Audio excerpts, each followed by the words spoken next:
High blood pressure and hypertension. We hear those terms frequently, but did you know it's often called the silent killer? And you could be at risk. So with us today to talk about high blood pressure is Cone Health cardiologist and clinical integration officer for Cone Health Center for Health Equity, Dr. Cardi Taub. All right, so let's just start off with this about how concerning high blood pressure is and what are the dangers and complications from it. Yeah, thank you for having me. High blood pressure is very concerning. The reason why you just mentioned high blood pressure is a silent killer. So a lot of times people don't know that they have high blood pressure because they've never been screened, never had their blood pressure checked. Without being diagnosed with high blood pressure or hypertension, there are complications over the years with significantly high blood pressure people can really have in terms of kidney failure, in terms of strokes and heart attacks. So that makes it concerning because it's not a symptoms that we'll see that tells you that, oh, you have high blood pressure. You can go with it for years. So that's why screening is important. Okay, and let's talk about that. So some people may say, okay, well, I'll get screened if I'm at risk. So who is at risk for high blood pressure? So it's important for people to know who's at risk for high blood pressure. The first thing you start to think about is age. Age is a big factor because as we get older, our risk for high blood pressure starts to become an issue because the vessels are stiffening. The other thing is race. A lot of Black people will have high blood pressure at a younger age and will develop it that is not really, they haven't been screened for it. And the other thing is family history. The one thing I want to stress, if a family member have high blood pressure, brother, sister, mother, father, your chances of getting high blood pressure is higher. Eating a lot of salt, some people will say sodium, causes increase in blood pressure because what it does, it increases the fluid in the body and that follows with the high blood pressure. Not exercising, that's one more thing. Lack of exercise increases that risk, which leads to also people who are obese, meaning that you're overweight. That increases the risk for high blood pressure as well. People who smoke, people who drink a lot of alcohol. So those are the things that people who are experiencing that or having these issues will likely have high blood pressure at some time in their lifespan. Okay, gotcha. All right, so what about, let's talk about specifically the impact or the risk for women versus men. I am glad we're talking about this because that impact is different. When it comes to women versus men, women at the age of 65 would develop, more women would develop high blood pressure than men. However, though, the one thing I also want women to know, and I stress that in the patients that I take care of, is in the reproductive years, there are some things that are going to expose a woman to high blood pressure that is not on their male counterparts.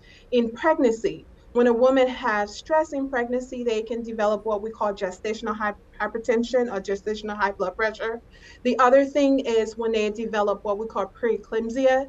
So during those years, when they develop that, it increases their risk for high blood pressure. So we watch them closely, not waiting for the age of 65 where they've lost the estrogen protection and develop more high blood pressure. So that is a big issue that we really face, and I try to educate my patients a lot of times because I also specialize in what we call cardiac obstetrics with reproductive age women, and tell them and say, listen, you are having this now that increases your risk for high blood pressure.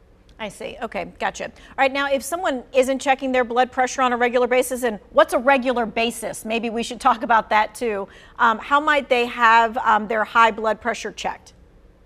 So it's very important that every adult person who's over 18 really get their blood pressure checked. If there's no family history, think about those risk factors that I stressed earlier. If it's not there once a year, it's important to know your numbers.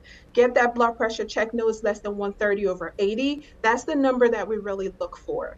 However, though, if you're in that high risk category, where meaning that you are a person that is Black, meaning that you have a family history of high blood pressure, you smoke and you drink a lot of alcohol, your lack of exercise, I would recommend trying to get that done 3 or 2 times a year to make sure that you have not developed high blood pressure. As we mentioned earlier, if you don't screen for high blood pressure, the complications are very bad. The high heart attack, the kidney failures, the strokes. So those are the things that everybody wants to avoid. So making sure screening in those high risk population is important.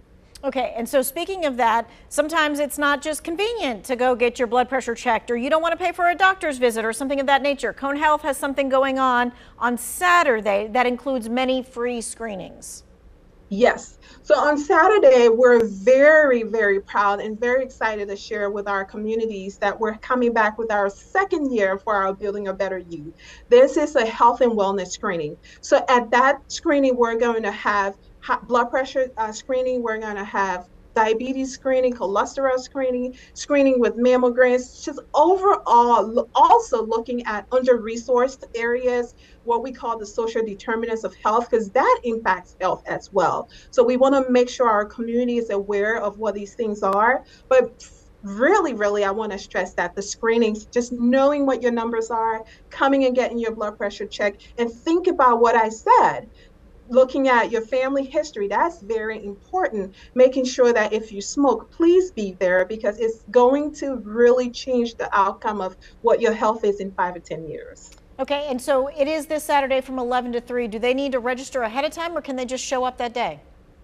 People can actually show up. There's registration, but we're going to be welcoming everyone. People can show up, get registered that day, get your screening done, encourage your family members to come out with them. And we have things for the kids as well. So it's a whole family affair. We make sure that we've got information for the children, the health. We've got information for the parents as well. So everybody just take a few hours, come get screened, because it's going to really change the outcome. You may say, well, I don't have those risk factors, but we actually have something too, because people are living with food insecurity. People are living with housing resources that don't have that information. So there's something for everyone in terms of how it impacts your health. Right, you might as well get the free screening anyway and just know that it's not a problem, which would be great. All right, we're going to take a quick break and we'll be right back.